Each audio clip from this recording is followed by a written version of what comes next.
Declaration లో రైతు declaration లో అన్ని కలిపితే నేను వెట్టలే తమ్మి నాకేం వాళ్ళను కించపరిచే ఉద్దేశం లేదు. మొత్తం కలిపి కూడితే సరిగ్గా 420 హామీలైన కాంగ్రెస్ పార్టీ సరిగ్గా 420 అది 420 హామీలు కాంగ్రెస్ పార్టీ ఇచ్చిన హామీలు. మనం యాద్ చేసుకోవాల్సింది ఒకటే, ఈ ఏడ్చుకుంటా తుడుచుకుంటా గెలిచిన ఎమ్మెల్యేలు మానకొండూరులో, చొప్పదండిలో, ఎమ్లాడలో, హుస్నాబాద్ లో గెలిచిన వాళ్ళు ఈ 420 హామీలు నిలబెట్టకపోతే కాంగ్రెస్ పార్టీ బట్టలు విప్పి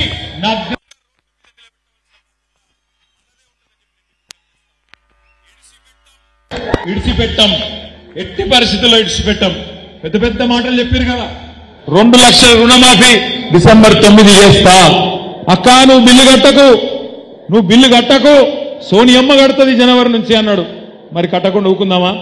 ఏం చెప్పిండు రేవంత్ రెడ్డి, వెంకటరెడ్డి ఒకసారి పెట్టవా? రేవంత్ రెడ్డి ఏం చెప్పిండు, వెంకటరెడ్డి గారు ఏం చెప్పిండ్రు ఒకసారి మీ చెవులతో మీరే చూడండి. ఎంత బాగా చెప్పిండ్రు బిల్లు కట్టొద్దని. అది పెడతావా తమ్మి? మా అక్కలకు కరెంటు బిల్లు నుంచి విముక్తి కలిగేందుకే వచ్చే నెల బిల్లు కట్టక 200 యూనిట్లు ఉచితంగా మీ ఇంటి బిల్లు, మీ ఇంటి కరెంటు బిల్లు సోనియమ్మ కడుతుంది 200 యూనిట్ల వరకు. వచ్చే నెల ఎవరి పేదలు మీ బస్తీలో కరెంటు బిల్లు కట్టాల్సిన పని లేదు. ప్రతి పేదవాడి ఇంటికి ప్రతి నెల 200 యూనిట్లు ఉచితంగా కరెంటు మీకు ఇచ్చేటట్టు వచ్చే నెల మా అక్కలకు, మా పెద్దమ్మలు అందరికీ నేను చెప్తున్నా, వచ్చే నెల నుంచి ఇంటి కరెంటు బిల్లు కట్టాల్సిన పని లేదు. మీ కరెంటు బిల్లు కాంగ్రెస్ పార్టీ కట్టది. ₹1 కూడా కరెంటు మీకు కట్టాల్సిన పనే లేదు. టీవీ పెట్టుకోవచ్చు, ఫ్యాన్ వేసుకోవచ్చు, మంచిగా బాగా కరెంటు బిల్లు లేకుండా మీరు గృహలక్ష్మి పథకం కింద మీకు కరెంటు బిల్లు వస్తుంది. పేదవాడి నెలకు 200 యూనిట్ల వరకు ఈ నెల కూడా నవంబర్ నెల బిల్లు కట్టకండి. వచ్చే నెల ఫస్ట్ బిల్లు వస్తుంది. 3వ తారీఖు రిజల్ట్ వస్తుంది. 9కి మన గవర్నమెంట్ అయినా సరే నల్గొండ బిల్లు, ఈ నవంబర్ బిల్లు ఎవరు కట్టొచ్చు. ఏమైనా వస్తే వెంకటరెడ్డి గారు చెప్పిండు కట్టొద్దని చెప్పి మీ బాధ అర్థం చెప్పండి. ఈ నెల బిల్లు కూడా రద్దు చేస్తున్నాం మేము. ఎవరన్నా వచ్చి బిల్లు అడిగితే వెంకటరెడ్డి చెప్పిండు కట్టద్దని చెప్పుర్రి అని మంత్రి గారు చెప్పిండు. ఇంకొక ఆయననేమో రేవంత్ రెడ్డి గారేమో సోనియమ్మ కడుతుంది అని చెప్పిండు. అందుకే నేను అన్నా, నేను నా సొంత కవిత్వం కాదు, నాకేం అక్కసు లేదు. మీరే చెప్తారు కదా నవంబర్ బిల్లు డిసెంబర్ బిల్లు కట్టకండి, మేమే కడతామని సోనియా గాంధీ కడుతుందని ఒక ఆయన అన్నాడు. వెంకటరెడ్డి వద్దన్నాడు అని చెప్పమని ఇంకొక ఆయన చెప్పిండు. అందుకే నేను మీకు అందరికి విజ్ఞప్తి చేసేది, సోషల్ మీడియాతో పవర్ ఏంటంటే, ఇవాళ ఈ మాధ్యమాలు వచ్చినాక మీ పవర్ ఏంది అంటే, ఇక్కడ కూర్చున్నది 1750 మంది, కానీ మీ పవర్ ఏంది అంటే ఒక్కొక్కరు 1000-2000 ఓట్లు ఇన్ఫ్లుయెన్స్ చేసే శక్తి ఉన్న వాళ్ళు ఈ రూమ్లో ఉన్నారు మీరు. అంటే ఈ మాట ఎందుకు చెప్తున్నా అంటే, 1969లో తెలంగాణ మొదటి దశ ఉద్యమం జరిగిన నాడు, ఆనాడు ఊర్లలో పేపర్లు లేవు. ఇవాళ పేపర్ రేపు లేదా ఎల్లుండి వచ్చేది, బస్సు ఎప్పుడు వస్తే అప్పుడు వచ్చేది. ఒక్క ఆల్ ఇండియా రేడియో ఉంటుండే, అది కూడా గవర్నమెంట్ కంట్రోల్లో ఉండే రేడియో. వానికి బుద్ధి పుడితే వారు తెయ్యాలి, లేకపోతే ఏసుడు లేదు. అయినా తెలంగాణ ఉద్యమం దావానలంలాగా ఎవరన్నా అంటిస్తే అంటుకున్నట్టు మొత్తం ఊరూరుకు అంటుకున్నది. ఎట్లా? ఒకరికొకరు చెప్పుకున్నారు. ఒకరికొకరు చెవులలో చెప్పుకొని, బిడ్డ తెలంగాణ వస్తేనే మనకు న్యాయం అవుతుంది, మనకు లాభం జరుగుతుంది, మనకు మరి తెలంగాణ వస్తేనే ఇన్సాఫ్ దొరుకుతుంది అని ఆనాడు ఒకరికొకరు చెప్పుకొని, ఏ మీడియా లేదు, ఎలక్ట్రానిక్ మీడియా లేదు, ప్రింట్ మీడియా లేదు, సోషల్ మీడియా లేని రోజుల్లో కూడా ఉద్యమాన్ని ఆ రోజు ఇంటింటికి అంటించారు, ఒక దీపంతో ఇంకో దీపాన్ని వెలిగించినట్టు. ఆ తర్వాత మెల్లగా పేపర్లు పెరిగినాయి. తర్వాత ఎలక్ట్రానిక్ మీడియా వచ్చింది, 24 గంటలు చూపెట్టే టీవీలు వచ్చినాయి. కానీ ఇవాళ వాటన్నిటిని తలదన్నేది సోషల్ మీడియా.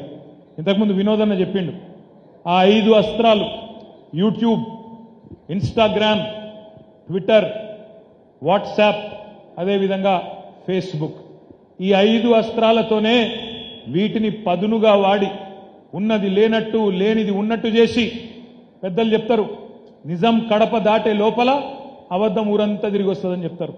ఒక్క అబద్ధాన్ని 100 సార్లు చెప్తే నిజమైతుంది అంటారు.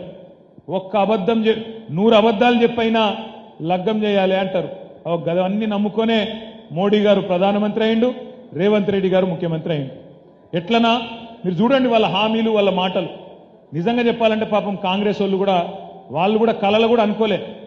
అందుకే వాళ్ళ అధికారంలోకి వస్తాము, ఇవన్నీ నిలబెట్టుకోవాల్సి వస్తుంది అని వాళ్ళు కూడా అనుకోలే.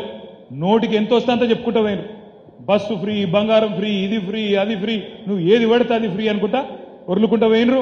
వాళ్ళు కూడా అనుకోలే మనం లెక్క కడతాం 420 హామీలు దొరకబడతాం అనుకోలే. గత 5-6 రోజుల నుంచి చూస్తున్న ఈ పరిణామాలు చూస్తుంటే నేను అనుకున్నా, ఎందుకు మాట్లాడాలనే, ఊరికే మాట్లాడుతుంటారు కేటీఆర్ గారు, మనం మాట్లాడటం కరెక్ట్ కాదు అని ఒక వారం ముందు అనుకున్నా. కానీ ఈ వారం రోజుల నుంచి కేటీఆర్ గారు మైకి పట్టుకుంటే చాలు, ఆయన మాట్లాడే మాటలు, ఆయన వ్యవహరించే శైలి గురించి నాకు భయం అవుతుంది, బాధ అనిపిస్తుంది ఆయన చూస్తే. ఎట్లా త్వరలో ఒక 2 ఏళ్లలో ప్రభుత్వాన్ని వడగొడతా అంటాడు, త్వరలో ముఖ్యమంత్రి అవుతా కేసీఆర్ గారు అంటాడు. కరెక్టే, చేయండి. రేపు జరగబోయే ఆంధ్రప్రదేశ్లో ఎలక్షన్ జరుగుతున్నాయి, అక్కడ ముఖ్యమంత్రిని చేయండి. లేకపోతే మహారాష్ట్రలో ఎలక్షన్ జరగబోతున్నాయి, అక్కడ ముఖ్యమంత్రిని చేయండి.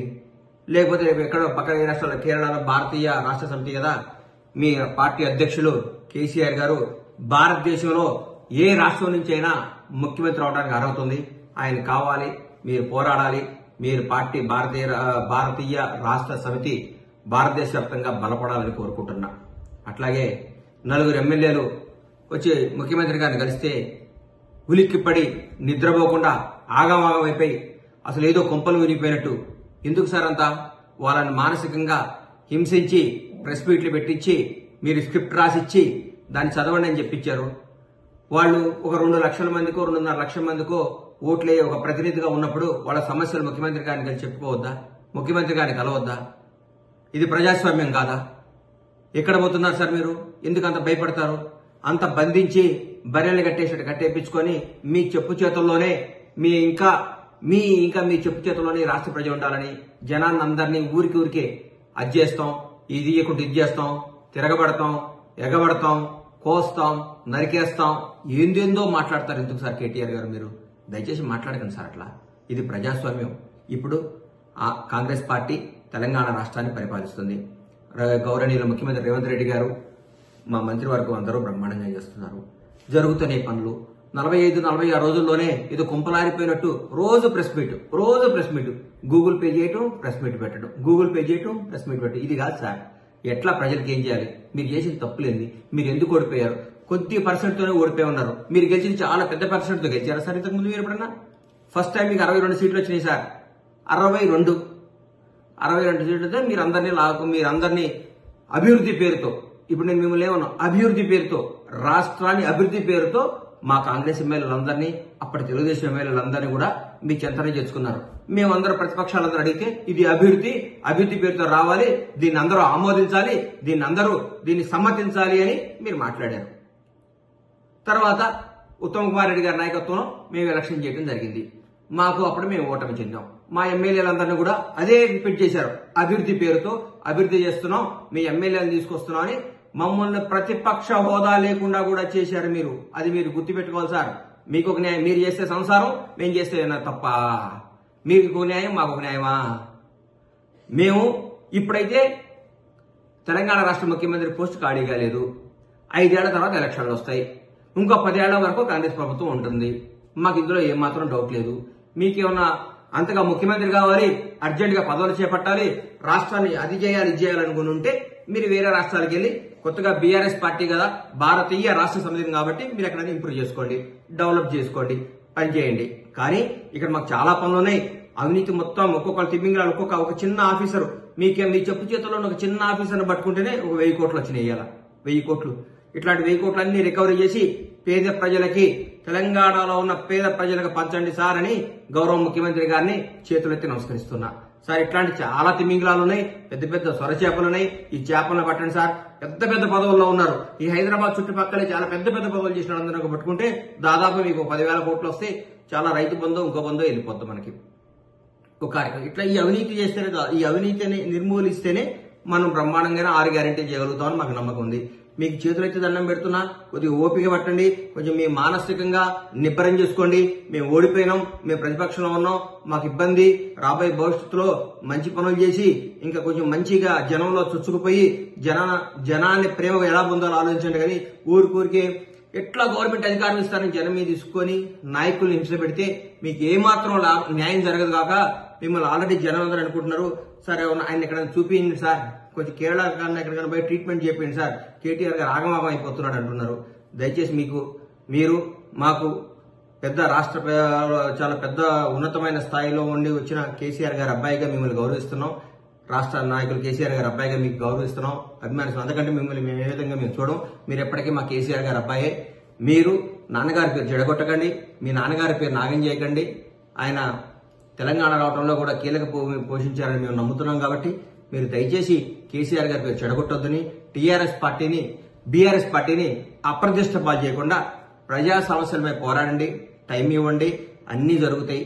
అన్యాయంగా ఊరికే మా ముఖ్యమంత్రి గారిని పట్టుకొని ఎట్లా బట్టి అట్లా మాట్లాడటం, మా మంత్రివర్గాన్ని మాట్లాడటం చేయకండి. అది మీకు మంచిది కాదు. మీకు రాబోయే రోజుల్లో చాలా మమ్మల్ని చూసి అసూయపడి మీరు గిల్లుకునే రోజులు చాలా ఉన్నాయి. మా కార్యక్రమాలు అట్లున్నాయి, అన్నీ మంచి జరుగుతాయి. మీరు ఆగం కావద్దని మనస్ఫూర్తిగా కోరుకుంటూ మీ ఆరోగ్యం జాగ్రత్తగా ఉండాలని ఆ భగవంతుడిని ప్రార్థిస్తూ మీ బండ్ల గణేష్.